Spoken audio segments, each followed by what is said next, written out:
आपका मेरी चैनल में स्वागत है। वज्रवाणी गांव गुजरात राज्य में कच्छ जिले के रापर तालुका में बड़ी रेगिस्तान के तट पर यह गांव स्थित है। आज यहाँ एक भव्य मंदिर बनाया हुआ है।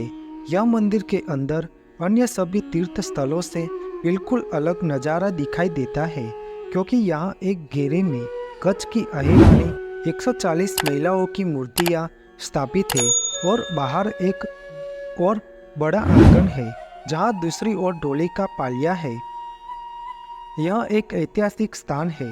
किंवदंती मान्यता अनुसार यह कुछ साल पहले विक्रम संवत 1511 के अखात्रीज के दिन शाम के समय पर गांव के पादर में अद्भुत मनमोहक ढोल बजने लगा। गांव की आहिर महिलाएं अपने पैर की थिरकपन को रोक न सकी और गांव के पादर में रासा खेलने को दौड़ती हुई गई। भगवान श्री कृष्ण के प्रति भक्ति भाव का वातावरण चारों ओर निर्मित हो गया था। वह अहिरानी अपनी सूझबूझ खोकर भगवान कृष्ण के रास में तल्लीन हो गई थी। उनको ढोल का ढोल नहीं बल्कि वज्र की बांसुरी सुनाई दे रही थी। अहिरानी सब कुछ भूलकर रास लेने लगी। कच्छ के रेगिस्तान के किनारे कृष्ण प्रेम का अद्भुत दृश्य था। यह रास लगातार चलता रहा। न तो डोली ने हार मानी और न ही अहिरानियों रास खेलते थकने का नाम ही नहीं ले रही थी। यह देखकर ऐसा लग रहा था कि वह स्वयं भगवान श्री कृष्ण और गोपियों की रास लीला की पुनरावर्तन कर रहे हो। अहिरानी रास खेलने में इतनी मशगूल हो गई कि रात को घर जाने का भूल गई। वह पादर में ढोल निरंतर बजता रहा और सिर्फ पादर में रास छागियों और छप कुछ पीछे छूट गया। वहाँ घर में बच्चे भूखे सो जाते थे, गाय बिना दूध दोए रह जाती थी और घर का सारा काम इधर उधर हो जाता था। रात बीत गई और अगले दिन सुबह भी हो गई और अब तो त्रिलोकनाथ की भी आंखें नम हो गई होगी। यह अहिरानियाँ थकती नहीं और यह डोल भी बजते हुए रुकने का नाम नहीं ले रहा। अब करे तो क्या करे।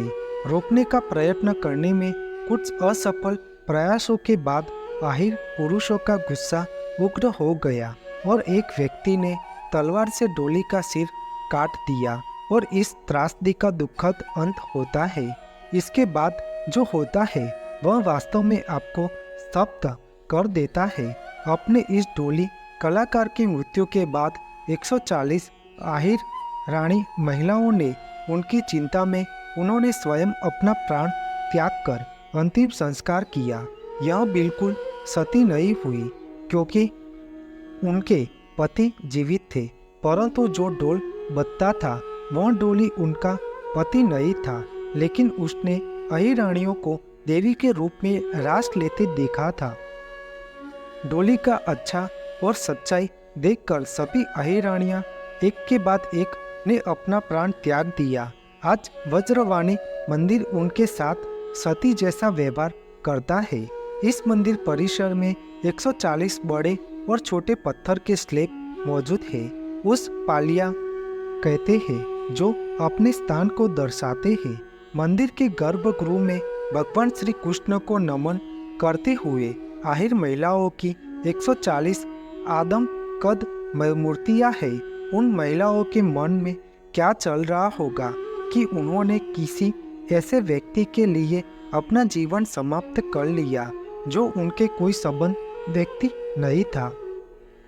यह ताल और नृत्य का बंधन विवाह से भी अधिक मजबूत था, इसलिए इसे ही गोपियों की समाधि कहते हैं। मंदिर गर्भगृह के चारों ओर घूमते हुए और उन मूर्तियों के चेहरों को देखकर आप धड़कनों पर होने वाली गतिविधियों को लगभग समझ सकते हैं।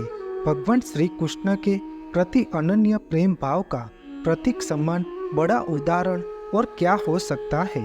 इसलिए इस वास्तविक सत्यों के रूप में पूजा की जाती है।